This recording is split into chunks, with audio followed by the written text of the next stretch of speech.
అధ్యాయం 3వ వచనం చదువుకుని ముందు చదవండి. జనములు నీ వెలుగునకు వచ్చెదరు, రాజులు నీ ఉదయకాంతికి వచ్చెదరు. మంచి చిన్న ప్రార్థన.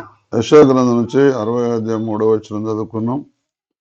జనములు నీ వెలుగునకు వచ్చెదరు, రాజులు నీ ఉదయకాంతికి వచ్చెదరు అనే మాట ప్రభా మేము ఇప్పుడు ధ్యానించుకోబోతున్నాం.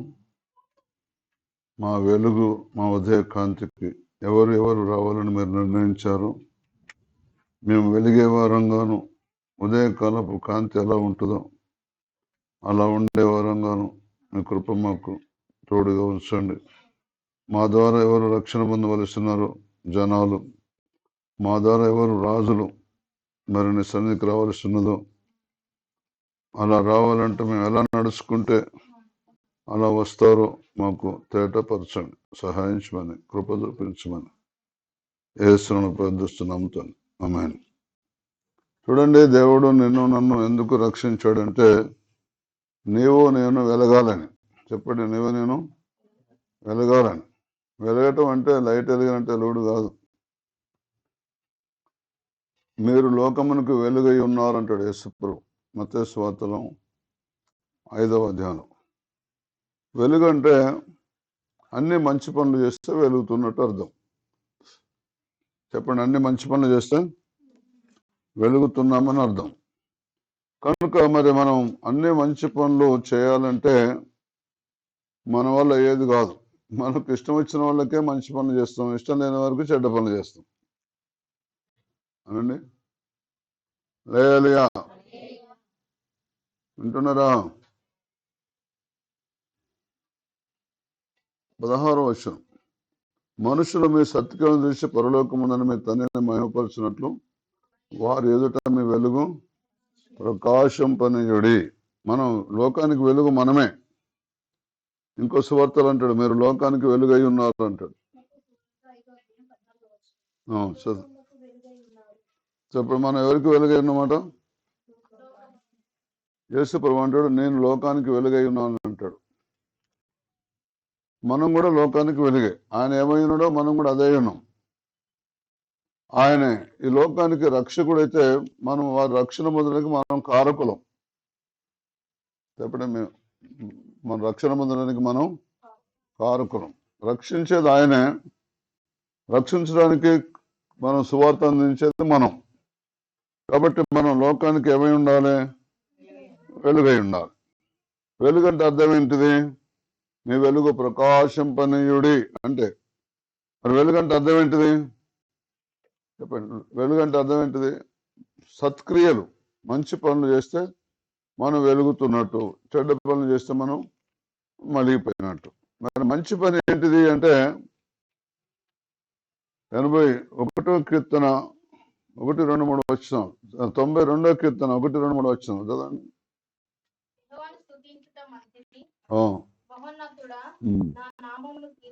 నా నామం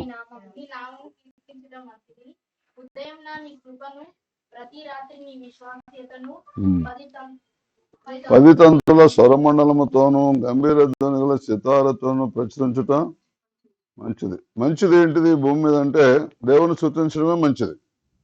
ఇక మంచిది వేరే లేదు, ఏమీ లేదు. ఇంతకుముందు పొరపాటున నా నామాన్ని స్తుతించడం అన్నది, మనుషుల నామాన్ని స్తుతించడం మంచిది కాదు, చెడ్డది. అది దానంత చెడ్డది ఇంకోటి ఇంకేది లేదు. కనుక మనం దేవుని నామాన్ని స్తుతించాలి. నామం అంటే వాక్యమే. చెప్పండి, నామం అంటే వాక్యమే. దేవుని వాక్యాన్ని బట్టే స్వస్థత కలిసే వాక్యం స్వస్థపరుస్తుంది, రక్షించే వాక్యం రక్షిస్తుంది, ఆదరించే వాక్యం ఆదరిస్తుంది, ధైర్యం చెప్పే వాక్యం ధైర్యం చెప్తుంది, బలపరిచే వాక్యం బలపరుస్తుంది, బలం ఇచ్చే వాక్యం బలం ఇస్తుంది, అభిషేకం ఇచ్చే వాక్యం అభిషేకం ఇస్తుంది, నన్ను తలగా నియమించే వాక్యం తలగా నియమిస్తుంది. ఇట్లా మనం ఆయన రోజు స్తుతించాలి. స్తుతించడం అంటే పాడటం కావచ్చు, స్తుతించడం అంటే ప్రకటించడం కావచ్చు, స్తుతించడం అంటే సంతోషించడం కావచ్చు, స్తుతించడం అంటే ఘనపరచడం కావచ్చు, కీర్తించడం కావచ్చు, పొగడటం కావచ్చు. దేవుని పని ఏది చేసినా స్తుతించడమే. చెప్పండి, దేవుని పని ఏది చేసినా స్తుతించడమే. అదే మంచి పని అన్నమాట. సత్క్రియ ఎప్పుడైతే మనం చేస్తామో సత్క్రియ చేయ ప్రతి వానికి మొదట యూదునికైనా సరే గ్రీకు దేశస్థునికైనా సరే మహిమయు ఘనతయు సమాధానమును కలుగునుగాక. రోమ 2:10 రాసి ఉంటుంది. కనుక మంచి పనులు చేయడానికి దేవుడు నిన్ను నన్ను ఎన్నుకున్నాడు. ఎప్పుడైతే మనం మంచి పనులు చేస్తున్నామో హల్లెలూయా, ఎప్పుడైతే మనం మంచి పనులు చేస్తున్నామో ఇప్పుడు మనం జనములు నీ వెలుగునకు వస్తారు, రాజులు నీ ఉదయకాంతికి వస్తారు. వింటున్న సువార్త ప్రకటించనక్కలే. నేను ఊరంతా తిరిగి యేసే దేవుడు జూలిస్ తీసి తలవక ఏదో బైబిల్ చెప్పారు నడిబజార్లో అవసరం లేదు. వింటున్నారా? చెట్టు నిండా కాయలుంటే మనమే ఆ చెట్టు దగ్గరికి, చెట్టు నిండా పండ్లు ఉంటే మనమే ఆ చెట్టు దగ్గరికి పోతాం. అవునా? చెట్టు నిండా కాయలు కనబడుతున్నాయి, మనకు గుర్తానే చూడంగా దాని దగ్గరికి ఆటోమేటిక్గా మన కాళ్ళు తీసుకుపోతూనే ఉంటాయి. అది జరగాలి. క్రైస్తవ సమాజం అంటే, క్రైస్తవ సంఘం అంటే అక్కడ అన్ని మేలు జరగాలి. ఎవరైనా కులాలు, మతాలు, వంశాలు, గోత్రాలు తేడా లేకుండా, వింటున్నా, ధనవంతులు దరిద్రం లేకుండా. అందుకొరకే దావీదు భక్తుడు అంటాడు, నేను దేవుని మందిరంలో పచ్చని ఒలివ చెట్టు వల్ల ఉన్నాను అంటాడు. ఒలివ చెట్టు అంటే మాటలు అనుకుంటున్నారా మీరు? ఇప్పుడు మీరు పల్లి నూనె ఎట్లా వాడుతున్నారో, నువ్వుల నూనె ఎట్లా వాడుతున్నారో, వింటున్నారా? వంటకు రకరకాల నూనెలు వాడుతున్నారు కదా. అన్ని నూనెల కంటే చాలా శ్రేష్టమైన నూనె ఒలివ నూనె. ఒలివ చెట్టు, ఒలివ కాయలు ఎట్లుంటాయంటే కలమ కాయలు అంటారుగా, పప్పులు వేసుకుంటారు, పుల్లగా ఉంటాయి. మన దగ్గర ఒక చెట్టు ఉంది, అవి అట్లనే ఉంటాయి, కొద్దిగా అంతలా ఉంటాయి. దాంట్లో గింజ ఉంటుంది కదా, ఆ గింజల పలుకంతా నూనె అన్నమాట. ఆ నూనెను ఇప్పుడు కానుగ చెట్టు కాయకు నూనె తీస్తారు తెలుసా? అది డీజిల్. ఇప్పుడు మనం పెట్రోల్ ఉంటుంది కదా, పెట్రోల్ డీజిల్ ఎట్లను, ఇంకా ఇది మైలేజ్ ఎక్కువ ఇస్తుంది. రాజశేఖర్ గారు ఉన్నప్పుడు చాలా వేయించిండు అక్కడక్కడ, కానీ ఏది అది సక్సెస్ కాలే. అక్కడక్కడ బంకులు కూడా పెట్టారు ఆదిలాబాద్ జిల్లాలో నూనె, ఆ బంకులు. కానీ దయచేసి జాగ్రత్తగా వినండి, జాగ్రత్తగా వినాలి మనం వినేటప్పుడు. దేవుడు నిన్ను నన్ను ఎందుకు ఎన్నుకున్నాడంటే, నీకు వెలుగు వచ్చినది లేమో తెలియజేయలేము. మొదటి వచనం యెషయా గ్రంథం 60 మనం 3వ వచనం చదువుకున్నాం. 1-2 వచనం చదవండి. నీకు వెలుగు వచ్చినది లేమో తేజరిల్లము, యెహోవా మహిమ నీ మీద. చదవండి. నీకు వచ్చింది, నీ భర్తకు రాలే. నీకు వచ్చింది, నీ భార్యకు రాలే. నీకు వచ్చింది, నీ కొడుకు రాలే. నీకు వచ్చింది, ఎవరికి చెవులకు వినబడుతుందో వాళ్ళకి అర్థం. నీకు వెలుగు వచ్చినది లేమో తేజరిల్లము, యెహోవా మహిమ నీ మీద ఉదయించను. చూడము, భూమిని చీకటి కమ్ముచున్నది, కటిక చీకటి జనములను కమ్ముచున్నది. యెహోవా నీ మీద ఉదయించుచున్నాడు. చూడండి, 3 రకాల ప్రజలు దేవుడు. కొంతమంది చీకట్లో ఉన్న ప్రజలు, కొంతమంది కటిక చీకట్లో ఉన్న ప్రజలు, కొంతమంది వెలుగులో ఉన్న. వెలుగు ఇంకా వారి మీదకి వస్తుంది, రాలేదు. వెలుగు నీ మీదకి చూడము, వెలుగు నీ మీదకి రాబోతుంది. ఆయన మహిమ నీ మీద కనబడుతుంది. నీకు వెలుగు వచ్చిన్నది లే, ఇంకా నువ్వు వచ్చి ఆ వెలుగును పొందుకోలేను. నీ కొరకు వెలుగు వచ్చింది. ఎవరు లోకానికి వెలుగు అంటే యేసుప్రభు ఉంటాడు. నీ లోకానికి. చదవండి, యోహాను సువార్తలో 9వ అధ్యాయంలో 9వ అధ్యాయమా 9వ అధ్యాయం కాదు 9వ వచనం రాసి ఉంటుంది. తర్వాత ఆయన లోకానికి వెలుగుగా వచ్చిండు. యేసుప్రభు నీ కొరకు నా కొరకు లోకానికి వచ్చిండు. ఆయన అంటే నేను లోకానికి వెలుగై ఉన్నాను. లేదా 1వ అధ్యాయంలో రాసి ఉంటుంది, వెలుగు వచ్చింది కానీ ఆ వెలుగును చీకటి గ్రహింపకుండా ఉన్నదని రాసి ఉంటుంది. లేయా 5వ వచనం, వెలుగు చీకట్లో ప్రకాశించుతున్నది కానీ చీకటి దాన్ని గ్రహింపకున్నది. చూస్తున్నా దేవుని యొక్క వాక్యం ఏం చెప్తున్నదో? వెలుగు వచ్చింది ఎప్పుడో, చీకట్లో ప్రకాశిస్తుంది, కానీ చీకటి దాన్ని గ్రహించలేదు. ఎందుకు మరి చీకటి దాన్ని గ్రహించలేదంటే, చీకటి అంటే చెడు పనులు. చెప్పండి, చీకటి అంటే చెడు పనులు. యోహాను సువార్తలో 3వ అధ్యాయంలో రాసి ఉంటుంది. ఆ చెడు పనులు చేసే వారందరూ కూడా దేవుని దగ్గరికి రారు. ఎందుకంటే వెలుగు దగ్గరికి వస్తే వారి చీకటి పనులన్నీ బయటపడతాయి. హల్లెలూయా చెప్పండి. 19వ వచనం, ఆ తీర్పు ఇదే, వెలుగు లోకమునకు వచ్చిన గాని తమ క్రియలు చెడ్డమైనందున మనుషులు వెలుగును ప్రేమింపక చీకటినే ప్రేమించిరి. దుష్కారం చేయు ప్రతివాడు వెలుగును ద్వేషించిన తమ క్రియలు దుష్క్రియలుగా కనబడకుండానట్లు వెలుగునద్దకు రాడు. సత్యవర్తనుడైతే తన క్రియలు దేవుని మూలంగా చేయబడి ఉన్నవని ప్రత్యక్షపరచబడినట్లు వెలుగునద్దకు వచ్చును. వెలుగంటే యేసుప్రభువే అన్నమాట. యేసుప్రభు దగ్గరికి వస్తే సమరయ స్త్రీ వచ్చింది. ఆమె తప్పులన్నీ కనబడ్డాయా లేవా? తప్పులన్నీ కనబడ్డాయా లేవా? పేతురు వచ్చాడు. పేతురికి తప్పులన్నీ కనబడ్డాయా లేవా? కనబడ్డాయి. దేవా నేను పాపాత్మున్నయ్యా, నన్ను విడిచి వెళ్ళిపో అని మొరపెట్టుకోలేదా పేతురు? కనుక దయచేసి మరి ఇప్పుడు యెషయా గ్రంథం 60:3 వచనం, జనములు నీ వెలుగునకు వచ్చెదరు అంటే నీ దగ్గర వెలుగు ఉన్నదన్నట లేదన్నట? చెప్పండి. సంఘంలో వెలుగు ఉండాలన్నా వద్దా? విశ్వాసాల దగ్గర వెలుగు ఉండాలన్నా వద్దా? అయితే వెలుగు అంటే అర్థం ఏంటంటే చెప్పనవద్దా? మరి ఎప్పుడు వెలుగుతానంటే చెప్తా. ఇక వెలుగుకున్నా కూడా వస్తానే చెప్పు శుద్ధం అంటే ఏమన్నట్టుగా ఇతరులు చెప్పడానికే కానీ మీరు పాటించడానికి కాదని అర్థం. వెలుగు అంటే ఏంటంటే చెప్పండి అందరూ, వెలుగనగా ప్రేమ. అంతే. వెలుగంటే ఏంటిది?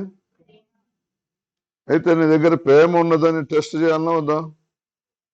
అయ్యో, టెస్ట్ చేయాలన్నా వద్దా అంటే ఇప్పుడు మీరు కూరగాయలు టెస్ట్ చేస్తారా చేయరా? చీరే బట్టలు కొనుక్కుంటాను టెస్ట్ చేస్తారా చేయరా? చీర అంతా ఇప్పిస్తారా? చూడంగానే ఇది ప్యాక్ చేయవా అంటారా? ఒక మూల చూసి చూస్తారా? మొత్తం ఇప్పి చూస్తారా?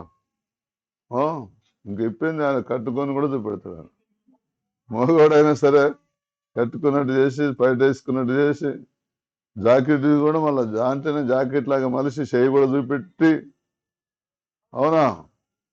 ఇట్లా కూరగాయలైనా ఏ వస్తువు అయినా ఒక అమ్మాయిని చేసుకోవాలన్నా అబ్బాయిని చేసుకోవాలన్నా అన్ని రకాలుగా అన్ని కోణాల నుంచి చూసినాకనేనా ఉత్తగానేనా?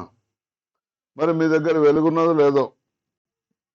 మిమ్మల్ని బట్టి ప్రజలు దేవుని దగ్గరకు వస్తారో రారు, రాజులు మీ ఉదయకాంతికి వస్తారో రారు, దేవుడు పరీక్ష పెడతారనమాట. ఏం పరీక్ష పెడతారంటే రోమాపత్రిక 15:1 వచనం,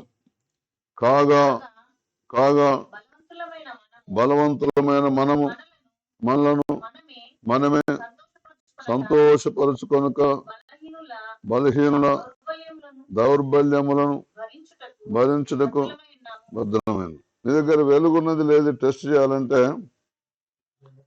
హల్లెలూయా, దేవుని స్తోత్రం, హల్లెలూయా. కొంతమంది అయితే ఇట్లా కుర్చీల మెట్టలను అయితే పైనుంచి చేసి కింద టప్పు కొట్టి చూపెడతారు తెలుసా? కొనేటోడు ఎమ్మటే కొనుక్కోవాలని. అంటే మీ ఇంట్లో కోపం వచ్చి కొట్టుకున్నా కూడా మీ కుర్చీ ఎరగదు, మీరు భార్య భర్తలు కొట్టుకున్నా కూడా టెస్ట్ చేస్తాడు తెలుసా? చూడాలి కదా మీరు? కొన్ని వస్తువులు ఇట్లా టేబుల్కి టప్పు కొడుతున్నాడు, పెట్టి చూడేది ఎంత ఎటు వేసినా ఎరగదు, మీ ఇంట్లో వస్తువు ఖరాబు కాదు, మరి పంచాయతీ పెట్టుకున్న అది మాత్రం క్షేమంగానే ఉంటుంది, కొనుక్కోండి మీకు నష్టం జరగదని చూపెడతాడు. ఇప్పుడు అందరూ చూస్తున్నారు, మార్కెట్ పోకపోయినా యూట్యూబ్లో చూస్తున్నారు మొత్తం అన్ని కథ. ఒకలేదన్నా చూస్తే చూడు అని మనందరికి ఇస్తున్నారు మళ్ళీ. మరి అట్లయితే మిమ్మల్ని దేవుడు మీ ద్వారా రాజులు ఆకర్షించబడాలి, మీ వెలుగు రావాలి, జనాలు మీ వెలుగు రావాలని దేవుడు ఏం చేస్తున్నంటే కాగా బలవంతులమైన మనము రాపించిందన్నమాట.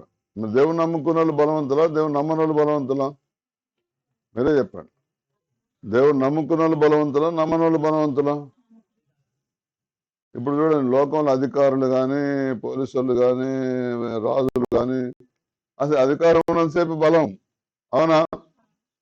అధికారం లేకపోతే మన ఉత్తదే, మన సేమ్ మనలాగానే. వింటున్నారా? ఇప్పుడు మనం చూడటం లేదా పదులు పోయిన వాళ్ళందరినీ? చూస్తున్నావా లేదా? మనలాగానే సేమ్. ఇప్పుడు జగన్ నీళ్ళలో దిగిండు, అవునా? అదే ముఖ్యమంత్రి అయితే దిగునా? హెలికాప్టర్లోనే రౌండ్ వేసి పెట్టాడు, అవునా? అంటే అదే అధికారం ఉంటే అట్లా, అధికారం లేకపోతే అంతే, విలువ ఉండదు ఎవరికైనా అంతే. జాగ్రత్తగా వినండి. వింటున్నారా? వింటున్నారా అంటే మరి మీ ద్వారా దేవుడు రాజులను మీ ఉదయకాంతికి రాజులు ఆయన దగ్గరికి రావాలని, జనాలు ఆయన దగ్గరికి రావాలని, నీకు వెలుగు వచ్చినది లెమ్ము, యెహోవా మహిమ నీ మీద కనబడుచున్నది, చూడము భూమిని చీకటి కమ్ముచున్నది, కటిక చీకటి జనాలకు అమ్ముకుంటున్నది, నీ మీదకి మాత్రం వెలుగు వచ్చింది అంటున్నాను. మరి ఆ వెలుగుకు జనాలు ఆకర్షించబడాలి. ఆ వెలుగుకు మరి రాజులు ఆ ఉదయకాంతికి ఆయన దగ్గరికి రావాలని దేవుడు కోరుకుంటున్నాడు. షడ్రక్ మెషక్ అబేద్నెగోను బట్టి నెబుకద్నెజర్ వచ్చేసిండు తెలుసా మీకు? నెబుకద్నెజర్ ఇప్పుడు 3వ అధ్యాయంలో అగ్నిగుండం ఉంటుంది, కనబడుతుంది. దానియేలు 3వ అధ్యాయం 4వ అధ్యాయం 1-2 వర్షాలు చదవండి. మహోన్నతుడైన దేవుడు నా ఎడల చేసిన గొప్ప కార్యములు మీకు వివరించడానికి నాకు మనసు వచ్చింది, ఆయన సూచక్రియలు బ్రహ్మాండమైనవి అంటాడు తెలుసా నెబుకద్నెజర్. చదవండి ఆ మాట. 4వ అధ్యాయం 1-2 వచనాలు దానియేలు గ్రంథం. చదవరాదు ఎవరైతే రాజగు నెబుకద్నెజరు లోకమంతటా నివసించు సకల జనులు. మనమన్నా ఒక ఊరోళ్ళకి 2 ఊరోళ్ళకి చెప్తాం కానీ ఆయనైతే లోకమంతటా అన్నాడు. లోకమంతటా నివసించు సర్వజనులకు, సకల జనులకు, దేశస్తులకు, ఆయా భాషలు మాట్లాడే వారికి ఇలాగ సెలవిస్తున్నాడు, నీకు క్షేమం అభివృద్ధి కలుగును గాక. మహోన్నతుడు దేవుడు నా ఎడల చేసిన అద్భుతములను సూచక్రియలను మీకు తెలియజేట నాకు మనస్సు కలిగను. ఆయన సూచక్రియలు ఎంతో హల్లెలూయా. చూసినా ఆయన సాక్ష్యం చెప్తున్నాడు ఎమ్మటే. అట్లా రాజులు నీ ఉదయకాంతికి రావాలి. ఆయన అంటాడు, ఇలాగూ రక్షింపగలిగిన దేవుడు అసలు సృష్టిలో లేడంటాడు. ఏంది మండుచున్న వేడిమి గల అగ్నిగుండం నుంచి కింద ఒక ఎంట్రుక కూడా కాలకుండా ఏ దేవుడు రక్షిస్తాడు అసలు భూమి మీద? వీళ్ళనేమనొద్దు, వీళ్ళ దేవుణ్ణి కూడా ఎవరు ఏమి అనొద్దు. వీళ్ళని ఎవరేమన్నా అంటే, వీళ్ళ దేవుణ్ణి ఏమన్నా అంటే వాని ఇల్లు పెంట కుప్పగా చేస్తా, వాడిని తుత్తునిగా చేస్తాను రాజుగారు స్వయాన కనిపెట్టిండు. దేవుణ్ణి చూసిండు కాబట్టి మహిమను అట్లా అంటున్నాడు. మరి అది నీ చేతిలో నా చేతిలో ఉన్నది. ఇప్పుడు నీకు వెలుగు వచ్చిందిలే, ఆయన మహిమ నీ మీద కనబడుతుంది, ఆయన ఆత్మ నీ మీదకి వచ్చింది లే అంటే ఎవరు లేస్తున్నారు? ఎక్కడ లేచు లేదు, ఎక్కడో అక్కడ కూర్చుంటున్నారు. కదులు లేదు, గదులు లేదు. ఒక ఆమె పాట రాసింది, బిడ్డ కదలమంటే కదలవింది రోహం రాస్తుంది. కదులు లేదేం లేదు, మంచిగా తింటున్నారు పంటున్నారు. ఏమైనా పొద్దున్నే కానీ సంపాదన. ఇప్పుడు చూడ అక్కడ చూసిందా ఆడలు చెత్త కొట్టుకుపోతున్న మనుషులు తెలుసా? దేవుని దేవాల నీ మీదకి నా మీదకి రాకుండా నన్ను మంచి సురక్షిత క్షేత్రంలో ఉంచింది దేవుడు. అవునా? మరి కొట్టుకపోతుంటే, పిల్లలు కొట్టుకపోతుంటే ఎంత గోస ఉంటుంది, హృదయం అంతా తరుక్కపోతుంది తెలుసా? కొన్ని వందల కుటుంబాలు, వేల కుటుంబాలు ఖమ్మం జిల్లాలో, కృష్ణా జిల్లాలో చెప్పొద్దు. ఎందుక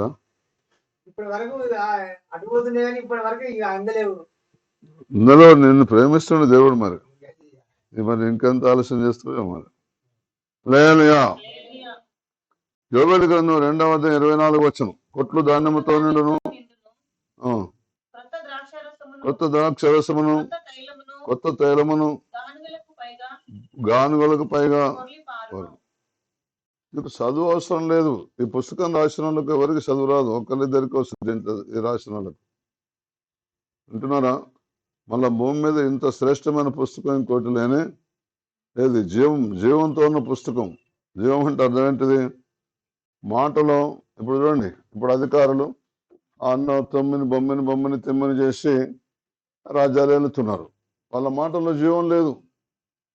ఏమంటే వాళ్ళ మాటల్లో జీవం లేదంటే చెప్పేది ఒకటి, చేసేది ఒకటి. చెప్పేది ఒకటి, చేసేది ఒకటి ఉంటే దాంట్లో జీవం లేదని అర్థం.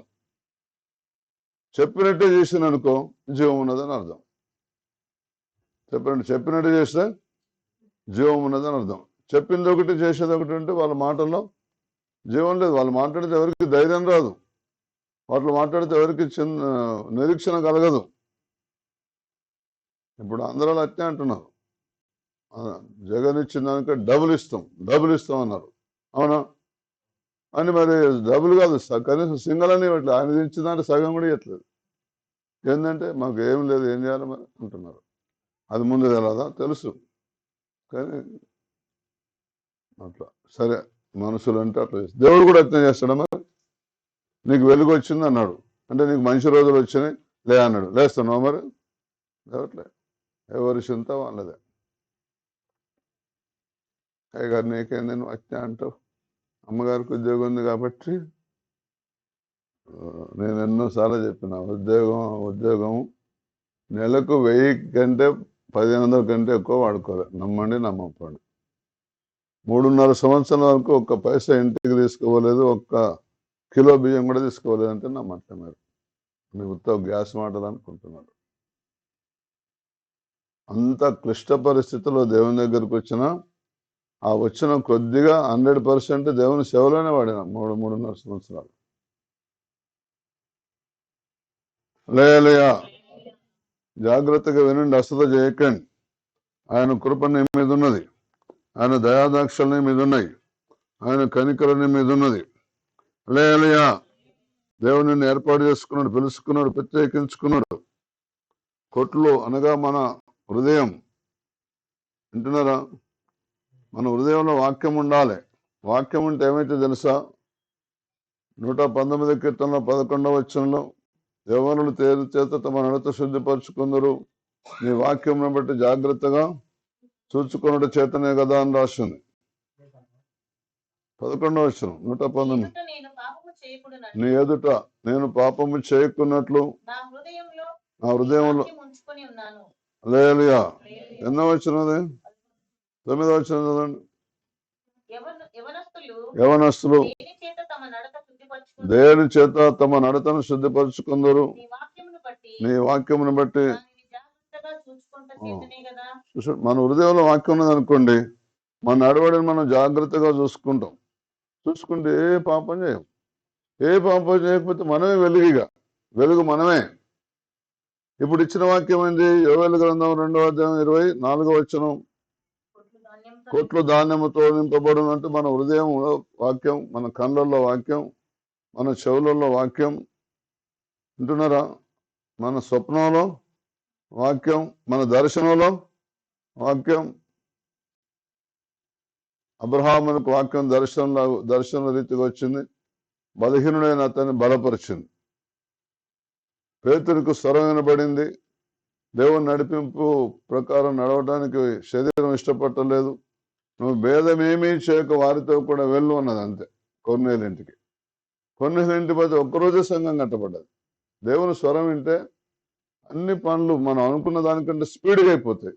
మీరు ఎవరైనా బాగుపడాలనుకుంటే రోజు దేవుని స్వరం వినండి, ఉత్తగానే బాగుపడతారు. ఉద్యోగం అవసరం లేదు, చదువు అవసరం లేదు, ఏ విషయాలు అవసరం లేదు, వాళ్ళు అవసరం లేదు, వీళ్ళు అవసరం లేదు, గుణింతాలు అవసరం లేదు, కొమ్ములు అవసరం లేదు, లెక్కలు అవసరం లేదు, ఇంగ్లీష్ అవసరం లేదు, 33 భాషలు నేర్చుకోవడం అవసరం లేదు, ఏం అవసరం లేదు. చక్కనోడే భర్త కావాలని ఏం లేదు, చక్కనే భార్య కావాలని ఏం లేదు. దేవుని స్వరం వింటే చాలు. వంకరది కూడా చక్కగా అవుతుంది, వంకరుడు కూడా చక్కగా అవుతుంది. రోజు దేవుని స్వరంతో నడుస్తాయి. దరిద్రం కూడా పరారైపోతుంది, నీ పిరికితనం కూడా దూరం అవుతుంది. తెలుసా? దేవుడు మాట్లాడితే ధైర్యం వస్తుంది. తెలుసా? నిరీక్షణ కలిగి ఉంటాం. లేయా కొట్లు ధాన్యముతో నిండును, కొత్త ద్రాక్షరసమును కొత్త తైలమును. ద్రాక్షరసం అంటే భాషలు, కొత్త భాషలు. కొత్త తైలం అంటే నూతన అభిషేకం. లేయా గానుగలకు పైగా పొర్లి పారంటే నీ హృదయం అనే గానుగ నీ నోట్ల నుంచి పొర్లి పారుతాయి. అంటే నీ గిన్నె నిండి ఇంకొకళ్ళ గిన్నె కూడా నిండుతుందని అర్థం. లేయా పేతురు ధోని నిండింది, మళ్ళీ ఇంకొకళ్ళ ధోని కూడా నిండిన చేపలు. లేయా కనుక దయచేసి ద్వితీయోపదేశకాండం 28వ అధ్యాయం 18వ వచనం. ఎవరైతే కొత్త ద్రాక్షరసంతో నింపబడరు, కొత్త తైలంతో నింపబడరు, దేవుని వాక్యంతో నింపబడరు, అయ్య గారు ఎట్లా చెప్తాడు మనకాడ కుదురుతుందా అది కానీ పని పాట అని మీరు అన్నారు అనుకోండి, ఇగో ఈ వాక్యం మీకు చాలా డేంజర్ వాక్యం. నీ గర్వఫలము, నీ భూమి పంట, నీ ఆవులు, నీ గొర్రె మేకల మందు శపించబడతాడు. నీ హృదయంలో వాక్యం లేకపోతే, నువ్వు లోకానికి వెలుగుగా ఉండకపోతే, దేవుని ఆత్మను పొందకపోతే, కొత్త ద్రాక్షరసం, కొత్త తైలం వింటున్నారా, అనుసరించడం కనుక నడవకపోతే, నీ గర్వఫలం, నీ భూమి పంట, నీ ఆవులు, నీ గొర్రె మేకల మందలు శపించబడును. నీవు నన్ను విడిచి చేసిన దుష్కారముల చేత నువ్వు హతము చేయబడి వేగముగా నశించు వరకు నువ్వు చేయబోనుకొను కార్యములన్నిటి విషయంలోను యెహోవా శాపం. నువ్వు కనుక దేవుణ్ణి ఆత్మతో సత్యముతో ఆరాధించాలని, లోకాన్ని వెలుగు కావాలి, నీ ఉదయకాంతికి రాజులు, నీ ఉదయకాంతికి నీ వెలుగు జనాలు ఆకర్షించబడాలని దేవుడు నిన్ను నియమిస్తే, ఈ దారంతా పక్కన పెడితే, నీ కొడుకులు నీ చేతుల్లో ఉండరు, నీ పశువులు నీ చేతుల్లో ఉండవు, నువ్వు గొర్రె మేకల మందల్ని చేపు చేతుల్లో ఉండవు. శాపం వస్తే వాటి మీద. నేను ఒక్కసారి చదివిన బైబిల్ ఎందుకు చెప్తున్నా, రెండోసారికి భయమైంది నాకు. అబ్బో ఏంది ఇప్పుడు 18వ వచనం మనం చదివినాం, 15వ వచనం నుంచి 68వ వచనం వరకు అన్ని శాపాలే. ఈ భూమి మీద మానవులందరూ ఎన్ని రకాల శాపాలు అనుభవిస్తున్నారు, అన్ని రకాల శాపాలు అక్కడ రాసి ఉన్నాయి తెలుసా. అన్ని రకాల శాపాలు రాసి ఉన్నాయి. మామూలు శాపాలు ఇప్పుడు ఏం అర్థం కావట్లే తెలుసా. ఇప్పుడు అక్కడ నీళ్ళల్లో ఉన్నారు కదా అనుకుందాం, ఒక ఆమె నీళ్ళలోనే 3 రోజుల నుంచి బిడ్డను సంకనేసుకొని ఉన్నది అనుకుందాం. ఇక ఆకలి తట్టుకోలేక బిడ్డను కోరుకుని తింటది తెలుసా మీకు ఆ సంగతి. నువ్వేనట్టే చేస్తావు, నేనట్టే చేస్తా. అర్థం కావట్లే చాలా మందికి. వింటున్నారా? అంత భయంకరమైన జనం. ఇప్పుడు ఆ మాటలన్నీ దీంతో రాస్తున్నాయి. ఇప్పుడు ఆ 15వ వచనం నుంచి 68వ వచనం వరకు అన్ని రాస్తున్నాయి. దాంట్లో ఎన్ని రకాల శాపాలు దేవుని మానవుడు శపించుడు, అన్ని రకాల శాపాలు ఉన్నాయి దాంట్లో. నీ పశువుల మీదకి వచ్చే శాపాలు, నీ పంట మీదకి వచ్చే శాపాలు, నీ పిల్లల మీదకి వచ్చే శాపాలు, నీ మీదకి వచ్చే శాపాలు అన్ని రాసి పెట్టున్నాయి. అందుకొరకే నేను పడ్డ భాగంలో కష్టాలు కూడా రేటు చెప్పితే అట్టే జరుగుతాయి. ఏమంటే అది చేస్తాయి. ఎందుకు లేని ఈ బిజినెస్ ఆ బిజినెస్ ఎందుకని అన్ని పక్కన పెట్టి దేవుడు చెప్పినట్టు తింటారా. వింటున్నారా? మీరు కూడా అట్లా చేస్తే బయటపడతారు. లేకపోతే చాలా కష్టం. మరి మీ ఇష్టం. పిల్లల మాట వినరు. వింటున్నారా? ఇష్టం వచ్చిన పోరు చేసుకుంటాడు.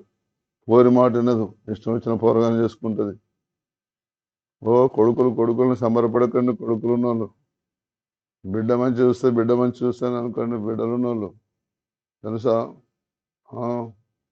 ఘోరం. ఎన్ని చూస్తున్నాం మనం. ఒకతే బిడ్డ అయితే ఒక్క బిడ్డ బాగా చేసుకుంటే ఆ తండ్రి ఏం చేపించండు, అల్లుని చంపించలేదా? సరే ఒక్కతే బిడ్డ ఎవరినైతే చేసుకుని దాని ఇష్టం, దాని సుఖం మన సుఖం అంటే వాడి దిక్కులోడు ఒకటి బిడ్డ పుట్టంగానే విడిచిపెట్టిపోయింది. ఇక చెప్పండి, ఎవరు సుఖపడ్డారు? ఎక్కడున్న సుఖం? ఆ మాటేనండి దేవుడు చెప్పినట్టు. ఏమో సుఖమే సుఖం అసలు తెలుసా. నేనైతే 36 ఏళ్ళ సుఖం అన్నది జరగాలి. భూమి లేదా? భూమి ఉన్నది. పెద్ద కులం కదా? పెద్ద కులమే. పెద్ద ఇల్లు లేదా? పెద్ద ఇల్లే. తల్లి లేదా? తల్లి ఉన్నది. తండ్రి లేడా? తండ్రి ఉన్నది. అక్క లేదా? అక్క. చెల్లి లేదా? చెల్లి. తమ్ముడు లేడా? తమ్ముడు. అన్నీ ఉన్నాయి. ఏదో సామెతను చూసిన. భూమి లేదా? భూమి ఉన్నది. ఉద్యోగం లేదా? ఉద్యోగం. ఉద్యోగం. భార్య లేదా? ఉద్యోగం. భార్య ఉన్నది. కొడుకు పుట్టలేదా? కొడుకు పుట్టింది. బిడ్డ పుట్టలేదా? సుఖం ఉన్నదా? అట్లా చూస్తారు. ఏదేమైనా సుఖం ఉన్నదా అంటే ఏం సుఖం లేదు. దేవుడు చెప్పినట్టు వింటేనే సుఖం ఉంటే సుఖం కదా. ఏం సుఖం. ఒకప్పుడు పందిరి కింద, ఒకప్పుడు తుంగ గుడిసెలో, ఒకప్పుడు రేకుల షెడ్లో, ఒకప్పుడు ఇప్పుడు చూస్తే ఇంకా ముందు ఇంకెట్టుండదు. చెప్పలేదు. వద్దా మీకు? 100కి 1,000కి ఒక్కడో ఇద్దరు ఉంటే చాలా సెంటర్లు దేవునికి. అందరూ అట్నే ఉండాలని కోరుకుంటుండు. శివన పెడితే కదా మాటలు. మేము ఏదో వాళ్ళం, మేము ఫలానా కులపోళ్ళం, మా బతికించే మాట. మీకు మీరే అట్లా అనుకుంటే నేనేం చేయాలి? లేదయ్యా, అట్లా అనుకోండి. దేవుని మాట నమ్మండి. ఇక నువ్వు దేవుని నమ్మినవంటే ఏం నమ్మినట్టుగా? లేదయ్యా, దయచేసి అసలు చేయకండి. నీవు చేయబోనుకొను కార్యములన్నిటి విషయంలోను మీ ప్లాన్లు ఉన్నాయట, కొత్త కొత్త ప్లాన్లు. యెహోవా శాపమును కలవరమును గద్దింపుని మీదికి తెప్పించును. నేను దేవుని అడిగిన, దేవుడా ఈ గోస అంతా ఎవరు పెట్టిరు? మంత్రగాడా, పారోళ్ళ, చేతబడా, కాశ్మీరనా, బాణమత, ఎవడన్నా బొమ్మ చేసి పెట్టిండా అని అన్ని అడిగిన దేవుని. దేవుడు అన్నాడు, యెషయా గ్రంథం 48:10 చదవండి. 48:10 ఇబ్బందిలో కొలుములు వేసిన వాడును నేనే అన్నాడు. లేయా, నేను నిన్ను పుటం వేసి తిని వెండిని వేసినట్లు కాదు, ఇబ్బందుల కొలుములో నిన్ను పరీక్షించి తిని నా నిమిత్తమే అలాగూ చేసి తిని, నా నామం అపవిత్రపరచబడినలా నా మహిమను నేను ఎవరికి చూడను, మరి ఎవరికి నేను చూడను. ఇప్పుడు మనం చదవలేదా? యెహోవా మహిమ నీ మీద ఉదయించాను, ఆయన ఆత్మ నీ మీద కనబడుచున్నదని. అది ఇవ్వటం కొరికే నేను నన్ను తిప్పలు పెట్టి 3 సార్లు నిలదాయిచ్చి దేవుని దగ్గర తీసుకొచ్చింది. మనం గతి లేక నమ్ముకోవటం కాదు. వింటున్నారా? వాళ్ళు ఎందుకు గుళ్ళకి రానిలేదు కనుక నమ్ముకున్నామని కాదు. సరే మమ్మల్ని రానిచ్చిన మేము నమ్ముకున్నాం. సరే నిన్నంటే అట్లాంటివి.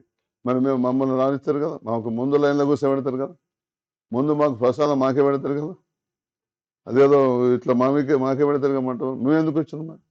అట్లా అంటే బాపనోళ్ళు వచ్చిండ్రు, బాపనోళ్ళు చూపెట్టమంటావు. నేను చేతులు పట్టుకున్న ఫోన్లో కోమట్లు చూపెట్టమంటావా? ఇప్పుడు మీరు పట్టుకున్న సాక్ష్యాలు చూపెట్టమంటావా? ఈ భూమి మీద ఏ పెద్ద కులం అని అనుకుంటున్నావు, వాళ్ళు నీ చేతులు ఉన్న ఫోన్లోనే సాక్ష్యాలు ఉన్నాయి. వాళ్ళకి సినిమా యాక్టర్లు కావాలన్నా, రాజకీయ నాయకులు కావాలన్నా, దేశ అధ్యక్షులు కావాలన్నా, ఎస్ఐలు కావాలన్నా, సిఐలు కావాలన్నా, కలెక్టర్లు ఉన్న లేరా? కలెక్టర్ లాల్ రోజం అనండి, లాల్ రోజం అనే అతను ఆదిలాబాద్లో మేము ఉన్నప్పుడు క్రిస్టియన్ కలెక్టర్. ఆయన ఆదివారం వచ్చి ఇట్లా కూర్చొని వాడు గుళ్ళ తెలుసు మా చర్చిలో. నేను ఏ చర్చిలో అయితే రక్షణ పొందాను ఆ చర్చికి వచ్చి కింద కూర్చొని వాక్యాన్ని పెట్టాడు. కూర్చో మీద కూడా కూర్చోడు. లేయా, జాగ్రత్తగా వినండి. రాజులు మీ ఉదయకాంతికి రావాలని దేవుడు ఏర్పాటు చేశాడు. మీ ద్వారా పెద్ద పెద్దోళ్ళు రక్షణ పొందవలసిన వారు ఉన్నారు. 115వ కీర్తన 12వ వచనం, యెహోవా మమ్మను మీరట కొంతమంది అట దేవుడు నన్ను మర్చిపెట్టినందుకు నాకే బాధలు, అందుకరిక నాకే గోస అనుకుంటున్నారట. ఓ అమ్మలారా, ఓ తల్లులారా, ఏం తలకాయది అసలు? నువ్వు ఎంత చెప్పినా మీకు అసలు ఎక్కదా అసలు? యెహోవా మమ్మను మర్చిపోలేదు, ఆయన మమ్మల్ని ఆశీర్వదించును. ఎవరిని ఆశీర్దిస్తాడ? ఇస్రాయల్ అంటే ఏంది? ఇగో నేను గేటు మొన్నదానిక పోలీసులు పెట్టుకోమంటే గోడ పెట్టినా, పోలీసులు పెట్టుకోమంటే గేటు పెట్టినా, పోలీసులు పెట్టుకోమంటే సీసీ కెమెరాలు పెట్టినా.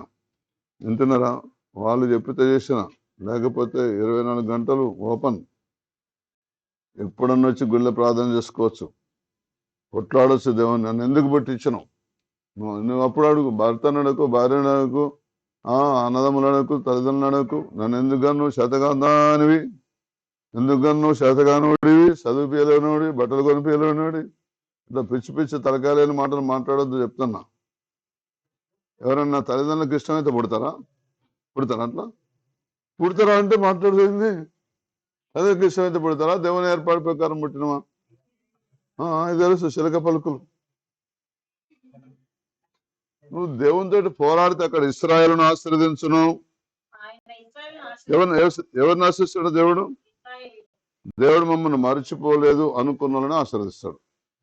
దేవుడు పట్టుదలతో ప్రార్థన చేసేవారిని ఆశీర్వదిస్తాడు. అహరోను వంశస్థులను ఆయన పరిచర్య చేసేవారిని ఆశీర్వదిస్తాడు. కనుక ఆశీర్వాదం అంటే ఏం తెలుసా?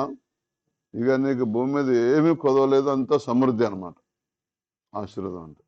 నన్ను 5 సార్లు యేసు ప్రభు ముఖాముఖిగా ఆశీర్వదించాడు.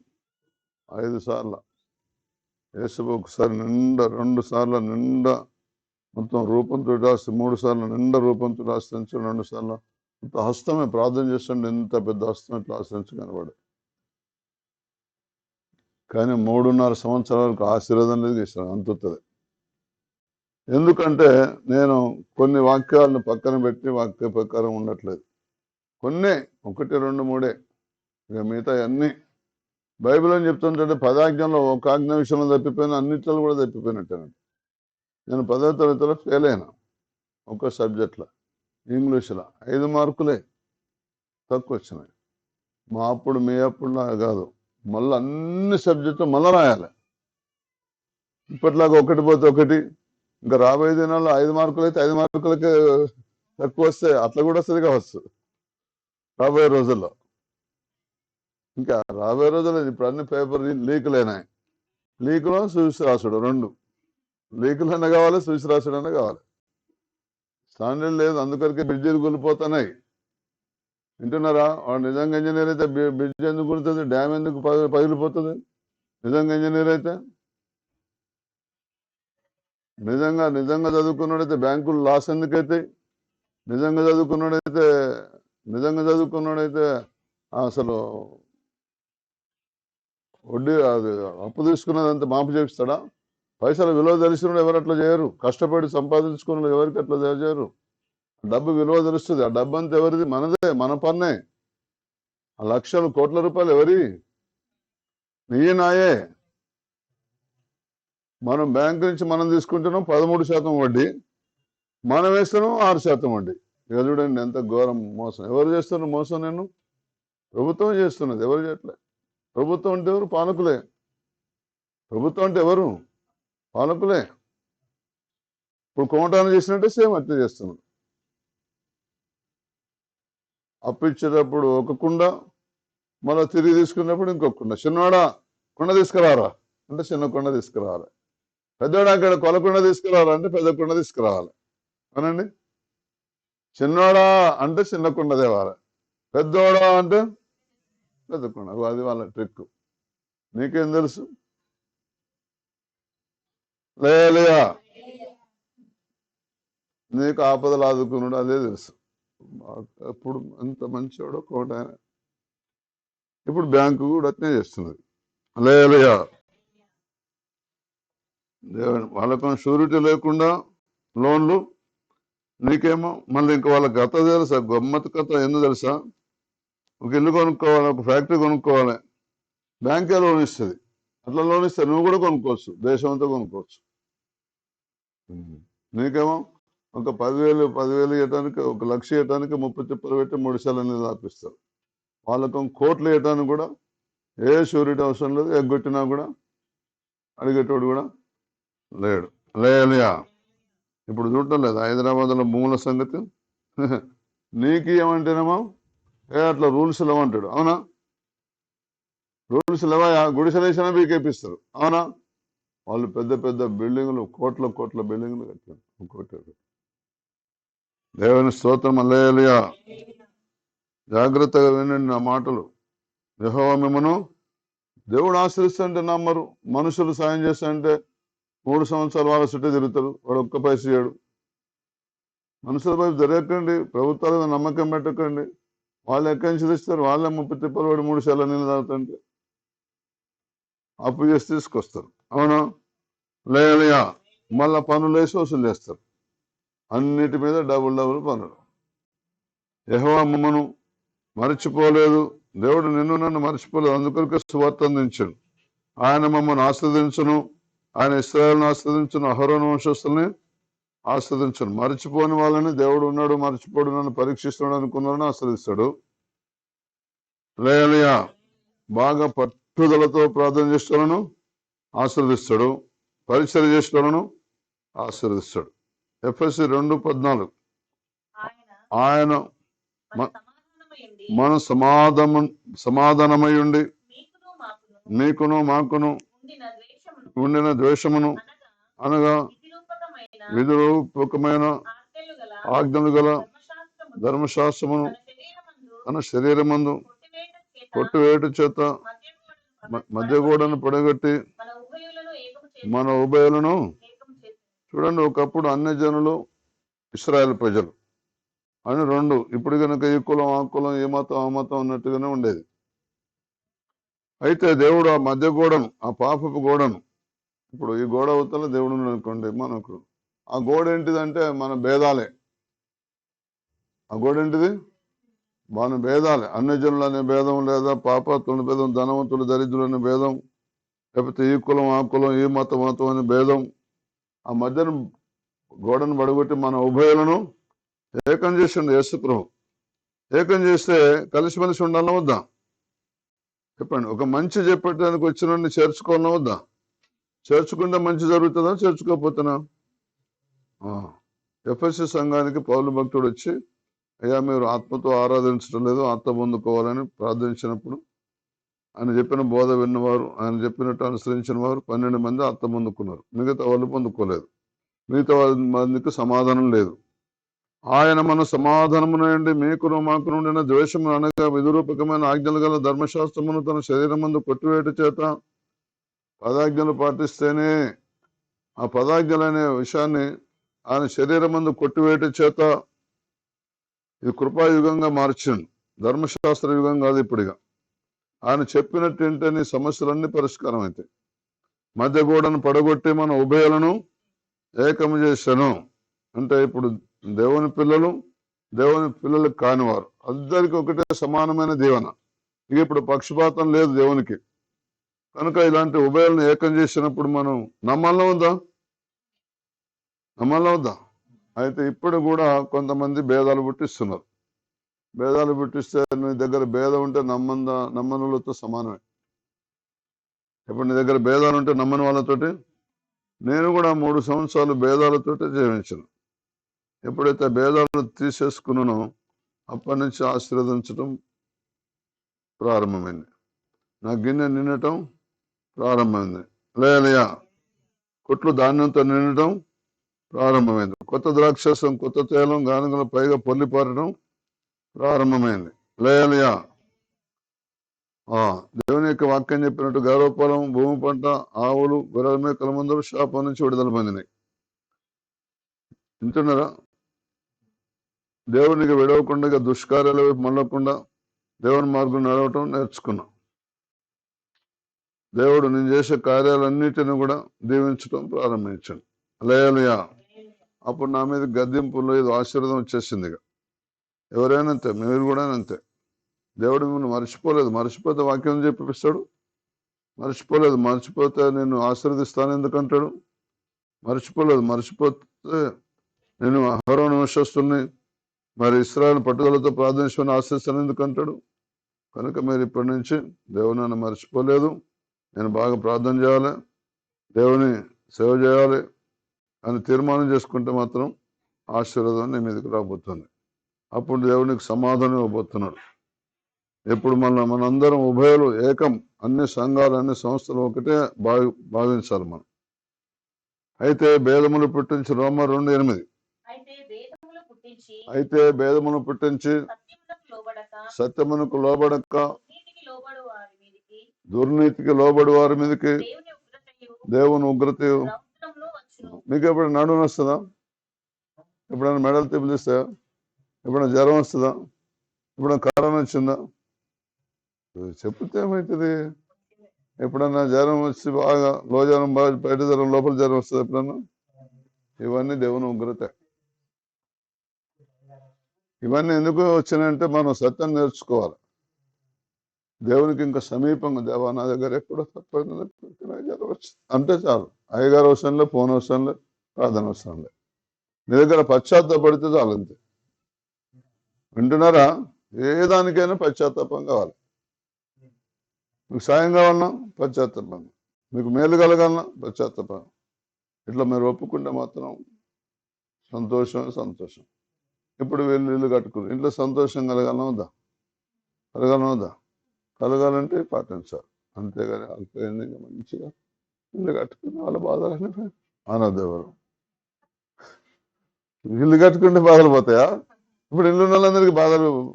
ఇప్పుడు చూడు, ఇల్లు కట్టుకున్నారు మొత్తం బుల్డోజర్లు వచ్చి, మన ఢిల్లీ నుంచి వచ్చిన బుల్డోజర్లు, అక్కడిక్కడ కూడా ఢిల్లీ నుంచి వచ్చిన బుల్డోజర్లు తెలుసా? ఒక్కసారి గుళ్ళదలు వచ్చింటే పునాది కూడా లేపేస్తారు వాళ్ళు. మళ్ళీ దాని మీద రేపు కడతారేమని తెలుసా. కోట్లు ఒక ఆయన అంటున్నారు, ఏమి ఏసీలు రా దీంట్లో 150 ఏసీలు ఉండే 200 ఏసీ ఉండే, నాకు ముందు తెలిస్తే ఏసీ ఇప్పకపోతుండ్రా, మరి ఏసీలన్నీ పగలగొట్టిండ్రు, మరి ఇట్లా చేసిండ్రు అన్న, మరి ముందు నోటీసులు ఇచ్చిండ్రు, మరి నోటీసులు ఇస్తే మరి ఆయన ఏసీలను తీసుకో, ఆయనకి ఏసీలతో టెంపరా, కోట్లు దీంతో కోట్లు వచ్చినాయి రా, 100 కోట్లు సంపాదించండి దీంతో. ₹1 ఒకరోజు ఫంక్షన్ హాల్, ఒకరోజు ₹1. భోజనం తెలుసా, 1600 ఒక ప్లేట్, 1600. లేయా జాగ్రత్తగా వినండి. దేవుడు ఆస్తి అంటే 1600 కాదు, నీకు అసలు ఏ పనికిరావు ఈ భూమి మీద. ఉద్యోగాలు పనికిరావు, వ్యాపారాలు పనికిరావు, అధికారాలు పనికిరావు. తెలుసా దేవుడు అంటే ఏంది? లేయా అస్సలు చేయకండి. అసలు నిన్ను ముట్టినవాడు కనుగుడు ముట్టినవాడు అంటే తెలుసా. నిన్ను యాక్సిడెంట్లు ముట్టవు, ఏది జరగదు నీకు. శత్రువులు ముట్టరు, పగవారు ముట్టరు. అంత కాపుదలు ఉంటుంది దేవుని దగ్గర. మరి ఎందుకు ఇట్లా మీరు? అయితే ఎప్పుడంటే నీకు వెలుగు వచ్చినది, ఆయన నీ మీద ఉదయిస్తున్నాడు. చూడు, భూమిని చీకటి గమ్ముతున్నది, కటిక చీకటి జనాల్ని గమ్ముతున్నది. జనములని వెలుగునకు రాబోతున్న రాజుల్ని ఉదయకాంతికి రావాలి. అది అసలు దేవుని ఉద్దేశం, నిన్ను నన్ను రక్షించిన ఉద్దేశం. మరి ఎప్పుడు మనం బలవంతులుగా ఉండాలి. బలవంతులు ఎప్పుడైతాం? దేవుడు తోడుంటే బలవంతులు అవుతాం. దేవుడు అభిషేకం మన మీదకి వస్తే, దేవుని ఆత్మ మనలో ఉంటే బలవంతుడు. బలవంతుడు అంటే కొట్టే బలం కాదు, తిట్టే బలం కాదు, చంపే బలం కాదు, ఓర్చుకునే బలం. అనండి, మీరు ఎప్పుడైనా మిమ్మల్ని ఎవరన్నా ఏమనంటే ఓర్చుకుంటే ఏమని పాపం అంటారా? నేను నా జోలికి రాకుండా మంచి వాళ్ళకి మంచిదాన్ని అట్లా ఎట్లా అంటారు మీరు? ఏ టైప్? శాత కాకపోయినా లోపల తిట్టుకుంటారు. ఎట్లా చెప్పితే ఏమైతుంది? అసలు బలం దేవునికి ఇష్టం లేదు.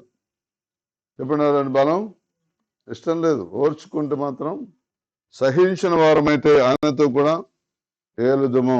ఆయన ఎరగనంటే ఆయన కూడా మనను రోమసంగులమ్మ తిట్టుకోవటాలు, కొట్టుకోవటాలు, చంపుకోవటాలు, రక్తం చిందించడం వారి పాదాలు పరిగెత్తుతున్నాయి. శాంతి మార్గం వల్ల ఎరగరు.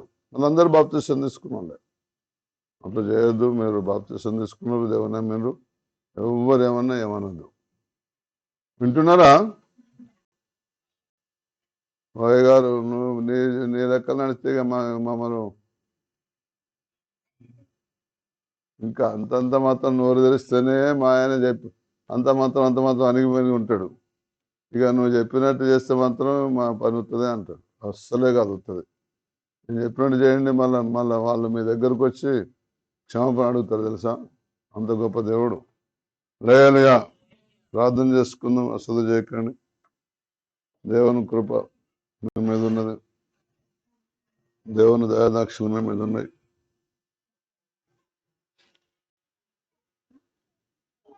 ఒప్పుకుందాం, చెప్పుకుందాం. ఆయన మహిమ మన మీద కనబడుతున్నదట. రాజులని వెలుగునకు రావాలి, జనాలని వెలుగునకు రావాలి, రాజులని ఉదయకాంతికి రావాలి. ఎప్పుడు మనం బలహీన దౌర్బల్యాన్ని భరిస్తే అసలు చేయకండి. నాకు తెలిసిన ఒక సాక్ష్యం, ఓర్చుకునే బలం చూసిండు ఒక వ్యక్తి దగ్గర, వేరే మతపైన క్రైస్తవం దగ్గర. ఎంత ఓర్చుకున్నాడో చూసిండు. ఆ ఓర్పుని బట్టే ఆయన కూడా యేసుదేవుని నమ్ముకున్నాడు. ఇది ఇంత మంచి ఓపిక, ఇలాంటి వాళ్ళు కూడా ఉన్నారా? కొట్టినా కూడా ఓర్చుకునే వాళ్ళు ఉన్నారు ఈ భూమి మీద. ఆయన అవునయ్యా, మా దేవుని పద్ధతి అదే అంటే, ఆయన వచ్చి నేను కూడా నాకు ఇదే మార్గం కావాలని వేరే మతపైన వచ్చి కూడా మీరు రక్షించబడ్డట్టుగా చూస్తున్నాం. సాక్ష్యంలో పుస్తకంలో నేను చదివాను. యెహోవా మమ్మల్ని మర్చిపోలేదు. మనకు బాగా శ్రమలు వచ్చినప్పుడు, కష్టాలు వచ్చినప్పుడు దేవుడు మనకు కనబడకపోతే మర్చిపోయింది కావచ్చు దేవుడు నన్ను. ఇంతమంది కోట్ల మంది ప్రజలు నేను ఏ జ్ఞాపకం ఉంటా అనుకోవద్దు సుమ. నువ్వు మరిచిపోయావు అనుకున్నావు కనుకనే నీకు సువార్త అందించాడు. నువ్వు మరిచిపోయావు అనుకున్నావు కనుక నువ్వు ఎలా నడుచుకుంటే నువ్వు దీవించబడతావో బోధిస్తుండు దేవుడు. కనుక అయిపోయింది అట్లా చేయకండి. దేవుడు మనకు సమాధానం, దేవుడు తన శరీరం చేత ఆజ్ఞలు గల ధర్మశాస్త్రాన్ని కొట్టివేసి మన ఇద్దరిని ఉభయుల్ని ఏకం చేసిండు. అందరితో కలిసి మనిషి ఉండటం నేర్చుకోవాలి. అయితే భేదాలు పుట్టించకూడదు. సత్యానికి లోబడక దుర్నీతికి లోబడకూడదు. సత్యాన్ని పక్కన పెట్టి దుర్నీతికి లోబడకూడదు. అప్పుడే దేవుని ఉగ్రత రౌద్రం మన మీదకి వస్తుంది. ఎందుకు మనకు కష్టాలు వచ్చినాయి నేను అడిగిన. దేవుని ఎరగక ముందు కష్టాలు వచ్చినాయి, నేనే కలగేసిన అన్నాడు. అట్లయితే దేవా నన్ను క్షమించు, ఇక మీదట నాకు కష్టాలు రావద్దు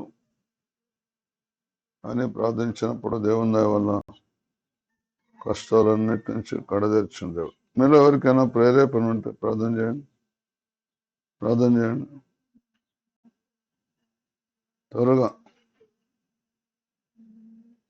చెప్పబడిన వాక్యాన్ని బట్టి ప్రార్థన చేయండి.